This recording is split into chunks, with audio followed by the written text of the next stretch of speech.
සුබෝදෑසනක් සියලු දෙනාටම. අපි කිතුණා නිදිර ඉන්නේ මේ ඊටම සුවිශේෂී කාලේ. ඒ තමයි සුද්ධ සති.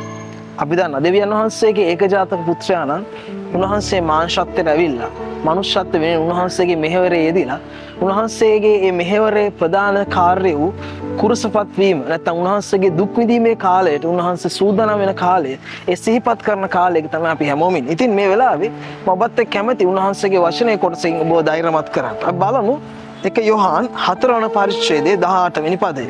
ඒ ස්ථානයේ මෙහෙම කියනවා.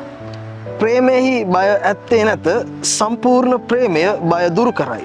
මක් නිසාද බය දඬුවමින් යුක්තය, බයවන තැනැත්තේ ප්‍රේමෙහි සම්පූර්ණ නොවී සිටි.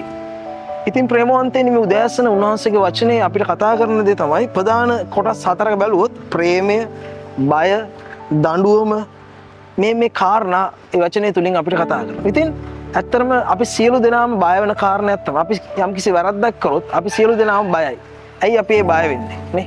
අපි බය වෙන්නේ වැරද්ද කරාට පස්සේ අපිට දඬුවමක් හම්බෙයි. අපි රජයට විරුද්ධ වෙන්න පුළුවන්, නැත්නම් අපේ පවුලට විරුද්ධ වෙන්න පුළුවන්, අපි කුඩා කාලේ වෙන්න පුළුවන්, වැඩිහිටියන් වෙන්න පුළුවන්, කිනම් වයසක අය කෙනෙක් වුණත් අපි බයක් ඇති වෙනවා. අපි වැරද්දක් කරාට පස්සේ අපි බය ඇති වෙන ප්‍රධානම හේතුව තමයි අපි ඒ වැරද්දෙන් පස්සේ අපිට එන දඬුවම ගැන. ඉතින් උන්වහන්සේගේ වචනේ කතා කරනවා මේ සදාකාලික දඬුවමක් ගැන.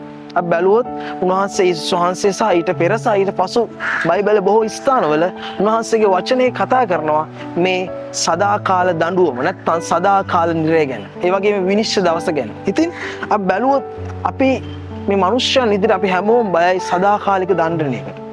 නමුත් මේ ස්ථානයේ කියනවා ප්‍රේමයේහි බය ඇත්තේ නැත. ඉතින් මේ ස්ථානයේ කතා කරන්නේ ප්‍රේමය තුලින් බය නැති කිරීම. නැත්නම් මේ කියනවා ඒ වගේම කියනවා සම්පූර්ණ ප්‍රේමය බිය දුරු කරයි කියලා කියනවා. ඉතින් මේ ස්ථාන අපිට කතා කරන දේ තමයි උන්වහන්සේගේ බියවීම තුලින් සම්පූර්ණ ප්‍රේමය නැත්නම් උන්වහන්සේගේ ඒ සම්පූර්ණ ප්‍රේමය තුලින් මනුෂ්‍ය වර්ගයාගේ ඒ බය උන්වහන්සේ විසින් දුරු කිරීම ගැන. මේ ස්ථානේ මම අපිට කියනවා මේ ස්ථාන බැලුවොත් උන්වහන්සේගේ කුරුසපත් වීම තුල අපි දකින්නේ හුවමාරුවක්. ඒ හුවමාරුව මොකද්ද? මේ ස්ථානේ කතා කරනවා අපිට හැමෝටම දඬුවමක් තිබ්බා. ඒක අපි බයයි. උන්වහන්සේ මීට අවුරුදු 2000 ගණන කලින් මේ ලෝකෙට ඇවිල්ලා උන්වහන්සේගේ අපේ ඒ බය නැත්නම් අපිට තිබ්බා වූ දඬුවම උන්වහන්සේගේ කරපිට ගත්තා. උන්වහන්සේ අපිට ලැබෙන්න තිබ්බා වූ ඒ නිරය නැමැති ඒ මරණයේ පාපයේ කුලිය උන්වහන්සේගේ කරට ගත්තා. උන්වහන්සේ ඒක අරගෙන උන්වහන්සේගේ ප්‍රේමය උන්වහන්සේ අපට දුන්නා. මේ ස්ථානයේ පැහැදිලිව කියන්නේ ප්‍රේමේ සම්පූර්ණ වෙන්න කියලා. අපි උන්වහන්සේගේ ප්‍රේමේ සම්පූර්ණ නැත්තම් අපි යේසුස් වහන්සේගේ ප්‍රේමය උන්වහන්සේ හෝමාරු කරා වූ ඒ ප්‍රේමය තුල ඔබ මම කිතුණු නිදිර සම්පූර්ණ නැත්තම් අපිට බෑ උන්වහන්සේගේ බයෙන් මිදෙන්න. නේ අද බොහෝ මනුෂ්‍යයන් ජීවිත වල මරණයට බයයි. ඇයි ඔවුන් මරණයෙන් පස්සේ ඔවුන් සිදුවෙන දේ ගැන ඔවුන් දන්නේ නැහැ. නමුත් යේසුස් වහන්සේගේ වචනේ උන්වහන්සේ අප වෙනුවට ඒ දඬුවම වින්දා. අපිට ලැබෙන්න තියෙන දඬුවම උන්වහන්සේ විද්දා.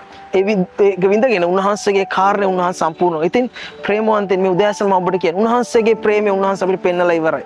උන්වහන්සේ අපේ බය දුරු කරලා ඉවරයි. උන්වහන්සේ අපේ දඬුවම අරගෙන ඉවරයි. නමුත් අපි තාමත් මරණයට බය නම්, තාමත් අපි අපේ සදාකාලික විනාශයට බය නම්, අපි තාමත් උන්වහන්සේගේ ප්‍රේමය සම්පූර්ණ ලෙස අත්දැකලා නැහැ. ඉතින් අපි උන්වහන්සේගේ ප්‍රේමය සම්පූර්ණ ලෙස අත්දැකීමු.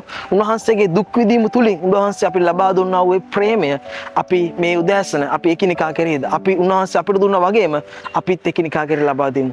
සියලු දෙනාටම යේසු පිටයි.